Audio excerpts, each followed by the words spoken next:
Awesome. Well, today, with the Olympics in mind, we've got a friend of mine. I don't know how long I've known him, mostly through social media.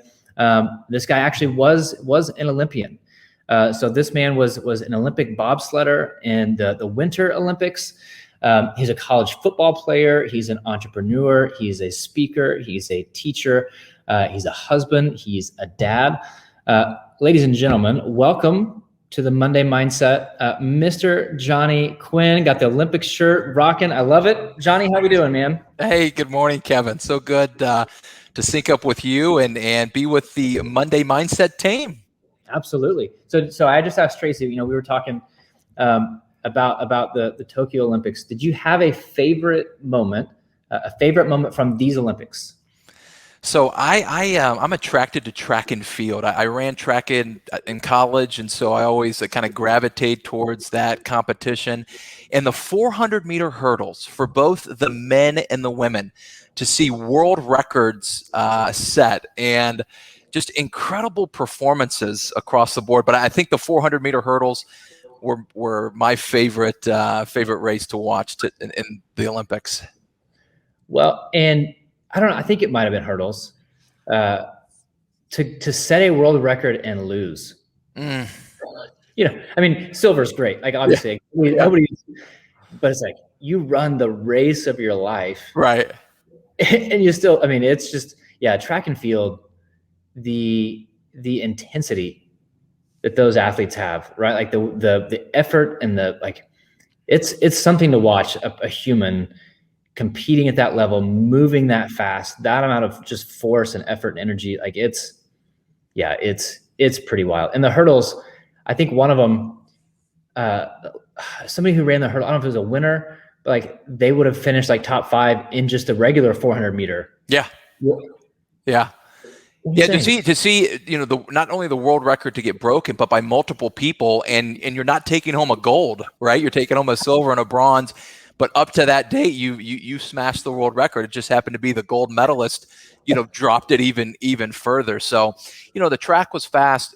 I think what was so interesting to watch these athletes across the board compete, and you're right, to bring power, to bring speed, to bring the mental fortitude of I am on the world's greatest stage athletically, and it's time for me to capitalize. And that was so cool to see that, from just across the board in all the countries that are competing, but in each different sport. Yeah.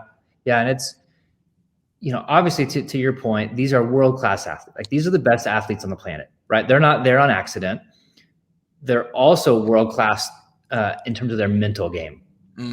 You saw a lot of them talk about it. Like the mental preparation is really what sets them apart. And you've lived that, right? So talking about Monday Mindset, talking about the mental, like what goes into the mental preparation for something like the Olympics? Like, because there's college sports, right? There's a mental aspect to anything, right? But the Olympics is the stage. And it's like, when you were preparing, what did the mental side look like? Yeah, one of the things I talk about is everything that we do begins with how we think, right? At work, at community, with your family, with people that you do life with. It all begins with how you process information. And so, the mindset of an Olympian, here you are getting ready. It's been 4 years. With this Olympics, it was 5. COVID pushed it a year. You're getting ready for this moment. And so you understand the pressure that is on the table, and it's healthy pressure, right? You're excited to compete because you put in the work.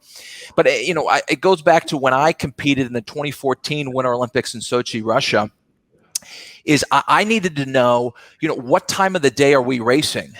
During the season, all of our races were around 7, 8, or 9 a.m. It was morning races. Well, competing in Russia, our first heat was at 8 p.m. And so I had to get my brain around understanding that I have to have my body at peak performance in an evening competition, when for 4 years, Kevin, all my races have been in the morning. And so as Olympians, when you get the schedule and you find out when your race time is, and you understand the different heats and what is it going to take for you to qualify and to get into the finals, is you start building this mental schedule around the steps that you need to take to perform to the best of your ability. And so I would imagine for a lot of these athletes, and this is what I did, is you start with the end in mind. So the end is race day, competition day. And then you literally backtrack. What do I need to do in my schedule, physically, mentally, emotionally, to prepare me for this moment? So I think Caleb Dresser posted on his social media. He's the swimmer that won, a bunch of those medals. He had that really cool, tattoo. And I think Katie Ledecky posted on her socials. But you saw their schedule, and they're crossing things off. I mean, it's very. You kind of learn this in elementary school, where you put an X on the calendar as the days go by. That's what these ultra performers do. Is they dominate this mental aspect.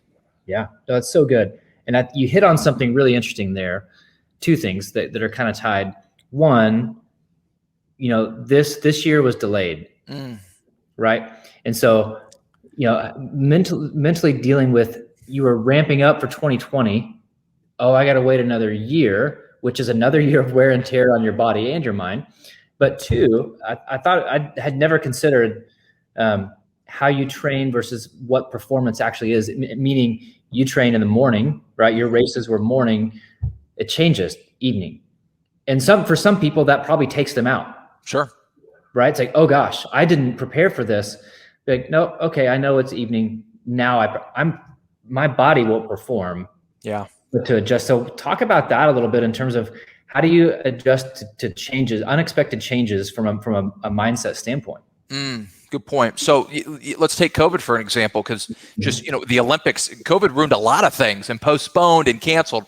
So, from the heart of an athlete, age matters, especially some of these sports like gymnastics where athletes start aging out. It's a challenge. See, but here's what we know in any sport, any career, anything that we do, there are going to be these unexpected challenges that we all have to overcome. And they come in different shapes and sizes for everybody. So it's important that we understand that this isn't a cookie cutter approach, because I don't think anybody had COVID, on their bingo board of what challenges are we going to overcome in 2020, right? So as an athlete here's, and I'll take this from the book Mindset from Dr. Carol Dweck, where she talked about this growth mindset versus a fixed mindset. A fixed mindset athlete would say, when COVID hit and the Olympics got postponed a year, because now that messes your training up for 12 months. A fixed mindset athlete, Kevin, would say something like this. They would say something like, oh, this isn't fair, or, the timing just hasn't worked out for me, or, oh my gosh, this is too big of a mountain for me to overcome. That's a fixed mindset perspective. And Kevin, here's the dangerous thing about that. That's sprinkled with a little bit of truth, right? There's a little bit of truth in that. But the growth mindset, here's the differentiator. A growth mindset perspective would acknowledge the reality. Hey, this stinks. Hey, this is frustrating. Hey, this is not, part of my plan. But I'm going to take this extra year of training to strengthen a weakness, to, that little nag that I've been having in my hamstring. Thank goodness I get a little bit more time to prepare. And now I have a gift of an extra year. And so it really is what you see at the Olympic level are these athletes reframing a situation. And what gets me so excited about this, Kevin, is that this mindset transfers into the marketplace flawlessly, right? Just because you might not be going to the Olympics or competing in a sport does not matter. We get to choose how we process information. And Kevin, for me, that is great news. That we get to choose, right, the content we're consuming and how we process that. Amen. Right, because it's easy. I'm not an Olympian. that matters for them, but I don't have a 400-meter hurdle event tonight. Right, like no, but you're running a business. You're going to face obstacles. You're leading people. You're going to face obstacles. Like life is full of obstacles. It's full of adversity. And to your point, like it looks different for all of us. We get to choose our mindset in the midst of that, and that becomes how we actually attack that. Either it overcomes us or we overcome it and we work through it. And last year with COVID, how many people said it was like, I can't make it through this? Like not from a health perspective, like I'm not, my business, my family, it's too much, it's too hard. And yet here we are on the other side of it. A lot of people, like for those of us sitting here today watching this, like you overcame a global pandemic. It's like, right. That should give you strength, like mentally, like, oh wait, I can do hard things. I can make it through hard things. And so to believe that truth.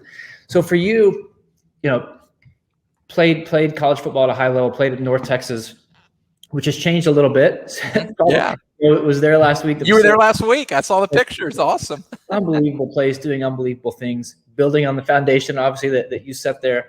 And then competing in the Olympics, now as a speaker, as an entrepreneur.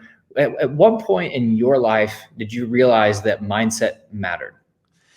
Well, as I moved up the ranks, and we could take high school varsity football into college, after leaving North Texas, I had a chance to bounce around the NFLs with the Bills, the Packers, and I could never land there. I kept getting cut. And then I went to bobsled. What was so interesting, Kevin, is as the stakes became higher, right? Meaning as the competition got better, high school to college to pro to the Olympics, I noticed that the mental aspect, right, the mindset component, is what really makes or breaks you, right? Everybody's talented when you get to college. Everybody's even more talented when you get to the pros. And at the Olympics, these are the best of the best.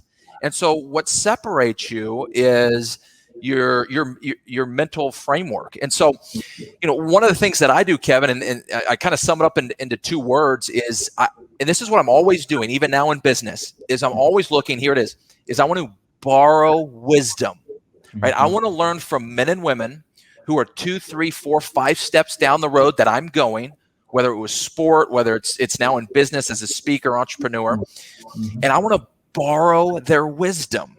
And I think this is something that we can all do. The beauty about living in 2021 and the power of technology, we've got viewers on today watching, is that we need to protect the content we're consuming. What are you watching? What are you reading? Who are you listening to? Kevin, when I got to college, NFL, Olympics, the best of the best, they take that seriously. They take it very seriously, the content that they consume. Yeah. And we got to realize, and it's, for an athlete, it's food is part of it, right? What you eat, your rest. But for all of us, like mentally, what you're consuming matters. Yeah. So talk about, again, the mindset piece of, so you're chasing dreams and they're not working out. Yeah. Right? Like you want to play in the NFL, and you see a lot of people, it doesn't work for most. Like, let's be honest, like most don't make it.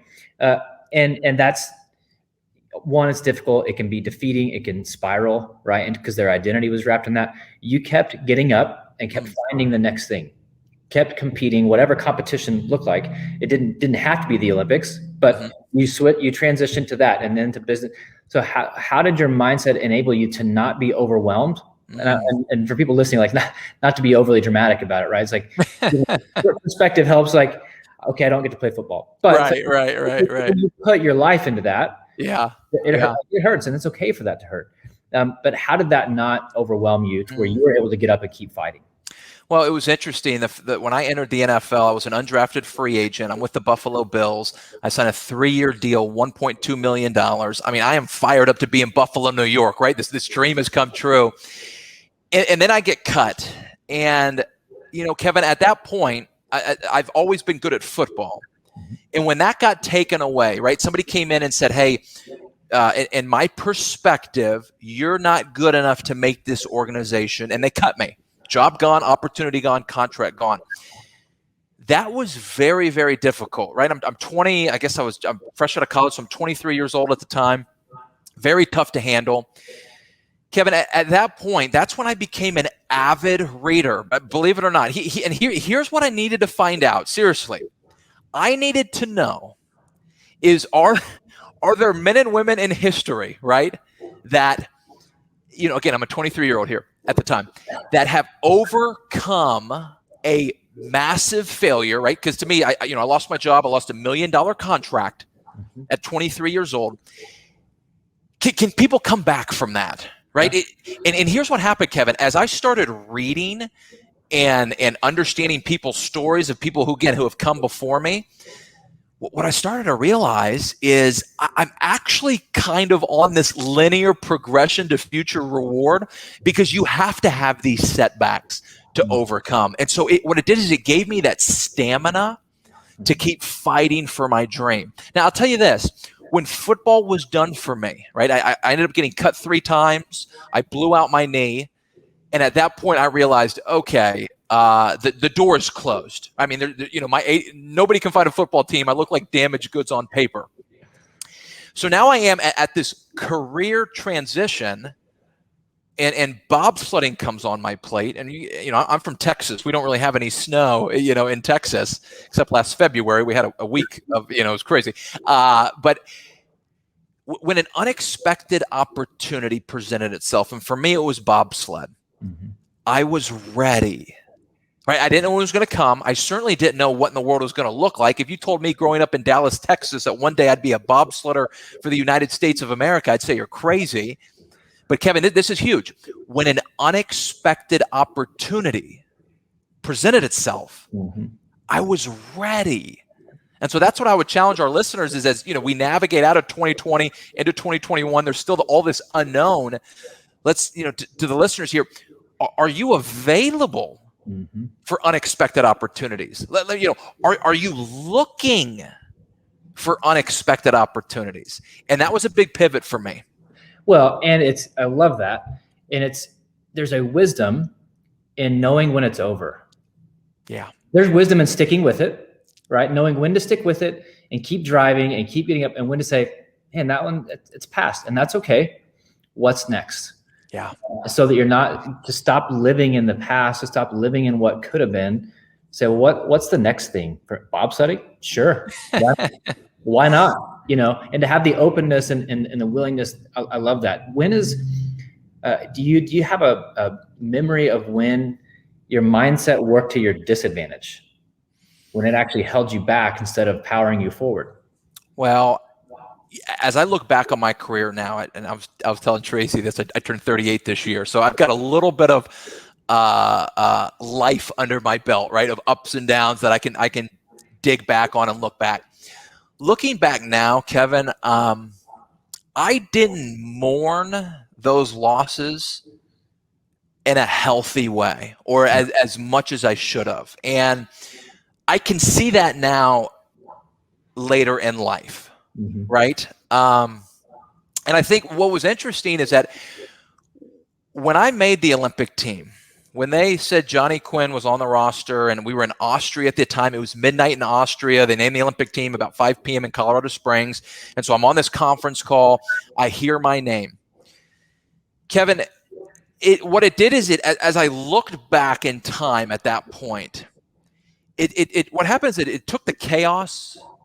It took the train wreck, right? It took the heartbreak of getting cut and losing my job and losing all that money, and it gave it a purpose. That it prepared me for this moment. And what's interesting is I can see that so clearly now. I couldn't see it back then. No. And so as I walk through that, I should have mourned those losses a little bit better. Wow. Not from an area where it would paralyze me moving forward, no, but to understand that we can mourn a loss in a healthy way, and this is crucial, Kevin, and then use that to springboard us forward. Yeah. Yep. Well, we talk a lot on Monday Mindset about how your perspective shapes your reality and shapes your experience, and as we get older, we tend to have more perspective on those moments, but to a battle I'm always trying to figure out is how can I have perspective in the moment? I want to see what I'm going through now for what it is. I don't want to wait 5 years and look back like, oh, that was actually a necessary season. There were lessons there, to have that perspective in the moment. You talked a little bit about this earlier, because again, for those listening, it's like, let's take the mindset of an Olympian and bring it to everyday life, bring it to marriage, bring it to parenting, bring it to business, bring it to relationships and leading people. What have you learned as an Olympian, as an elite athlete who's competed at the highest levels around mindset? How does that shape how you operate now each day? Yeah. Great question. One of the things that I learned at the elite level in sport was the power of routines.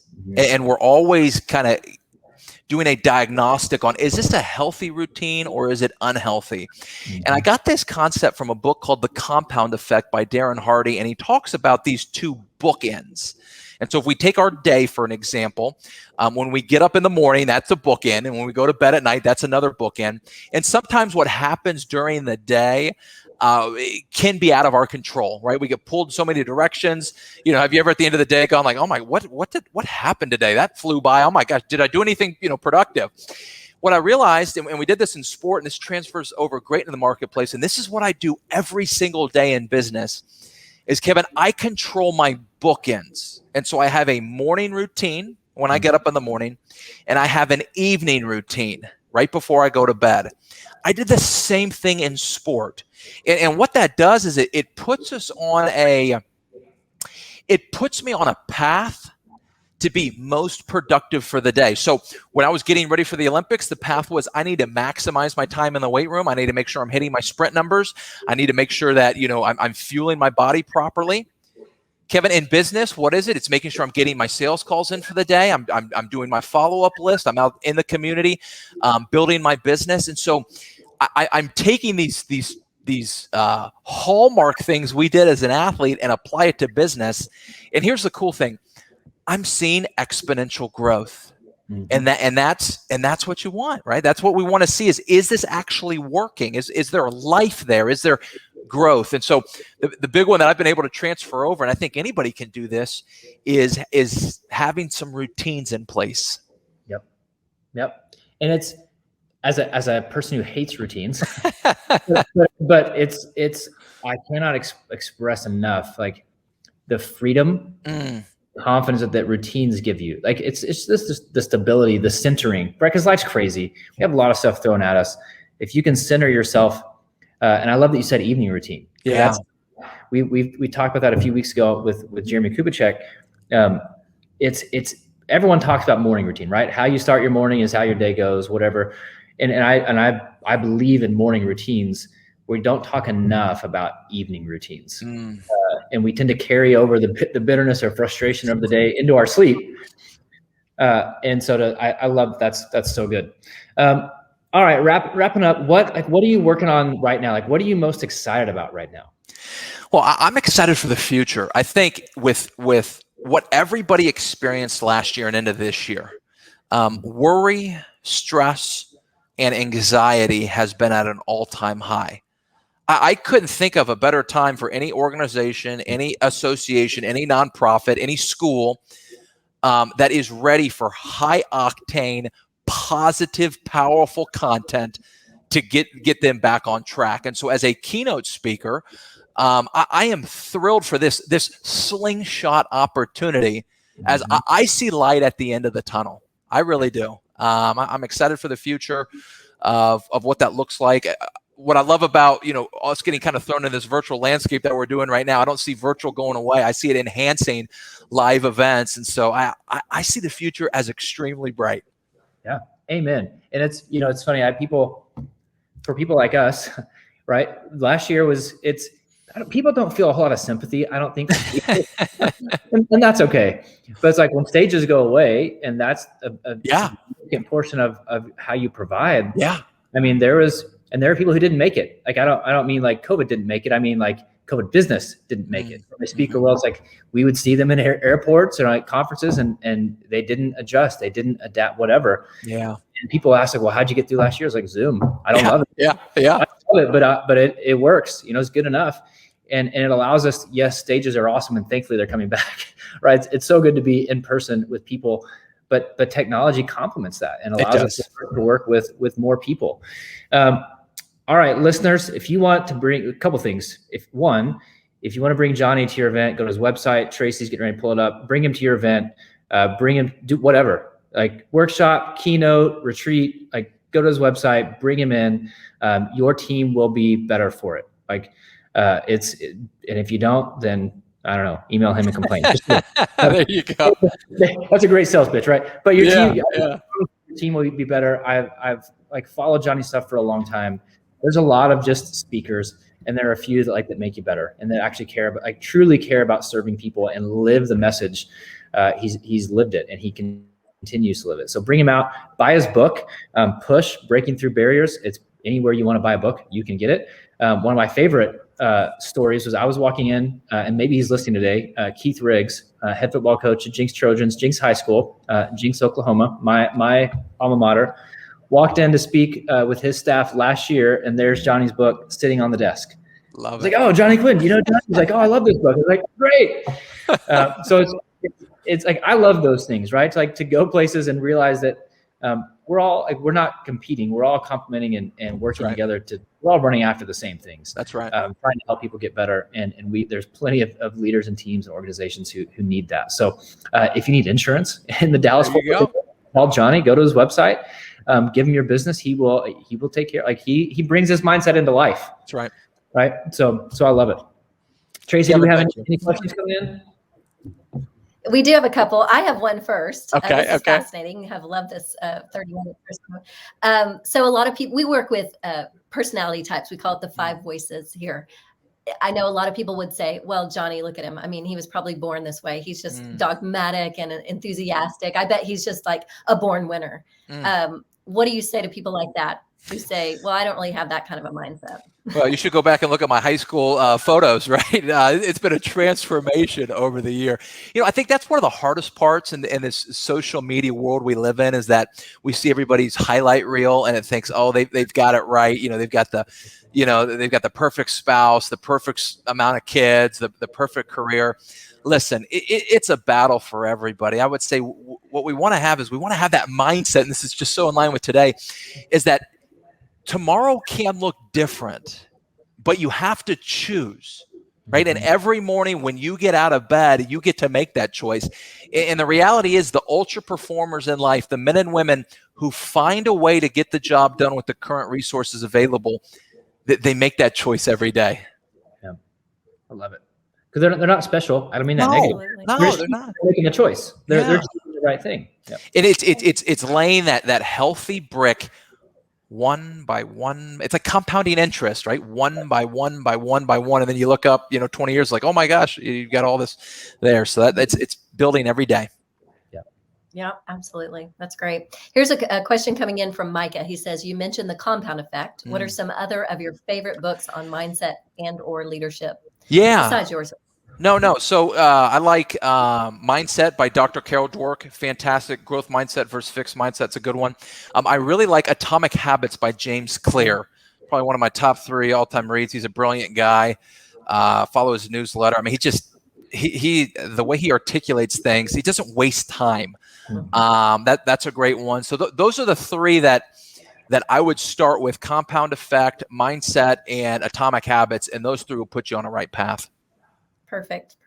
Here's another one. Janet is saying, how do you handle haters or social media negativity? I don't respond. Funny thing is, when I was in the Olympics, I did an endorsement deal with McDonald's, and so here I am in the games, and I've got my Big Mac, and I'm cheesing, right, and McDonald's is paying me to tweet. I didn't realize the backlash that I was going to get. For here I am, an Olympic athlete holding a Big Mac, and you can't respond. Well, hey there, I'm doing an endorsement deal with them. Look, here's the reality. And it's true. I rarely engage somebody who's negative on social media, and I say rarely because I think maybe I've done it a handful of times. I just don't have time for that. Remember, I talk about my routines. I need to be prospecting. I need to be talking to current clients. I don't have time for it. So it's water under the bridge, friends. Absolutely. Great advice. Very wise. Yeah. Well, those are the only questions coming in. Kevin, anything else before we let Johnny go? No, I love it. Johnny, man, I so appreciate your availability. So how this happened, like he saw me post last week that we were talking about the mindset of an Olympian on Monday. Yeah. Good topic. I was like, yeah, we could probably have an actual Olympian come in and talk. And so you were generous enough to do it. So, man, I so appreciate you being available, your wisdom, your expertise. I got better today. So if the rest of you, whatever, you're on your own. But I so appreciate it. And I'm grateful for the time. Well, thank you guys for having me on. And to our listeners, if you want to dig deeper, we talked about those routines. If you go, and I know Tracy pulled up my site, if you go to my site, johnnyquinnusa.com, and in the top right-hand corner, if you click on articles, I write articles about my routine. So you can actually see, and I've time-stamped it. You can see my morning routine. You can see my evening routine. You can see what I eat for breakfast, right? I write all of that in my article. So maybe there's something there that can help you. But if you want to take a deeper dive into that, I've got everything laid out for you at johnnyquinnusa.com. Click on articles, and that'll give you some insight into my different routines I use. It's a great way. There's a phrase I heard recently, and I think it's a great thing to do here. That's just called borrowing wisdom. That's right. Kevin, you're a quick listener, man. Hey, the future's bright for you. I can tell. You're coachable. Things are looking up. So go borrow Johnny's wisdom and apply it. Right. That's the thing that we always want to be talking about is what he shared today. Obviously, it's great. It's good. It's good advice. It's practical advice. It only works if you use it. So take what he talked about and say, wait a minute, I can do that. In your family, in your business, in your personal health, whatever it is, take that and then apply it consistently, right? And then things get better. You get better, family gets better, culture gets better. So, Mr. Johnny Quinn, thanks, man. I appreciate it. Thanks for having me on. Johnny. Bye. Bye, everyone.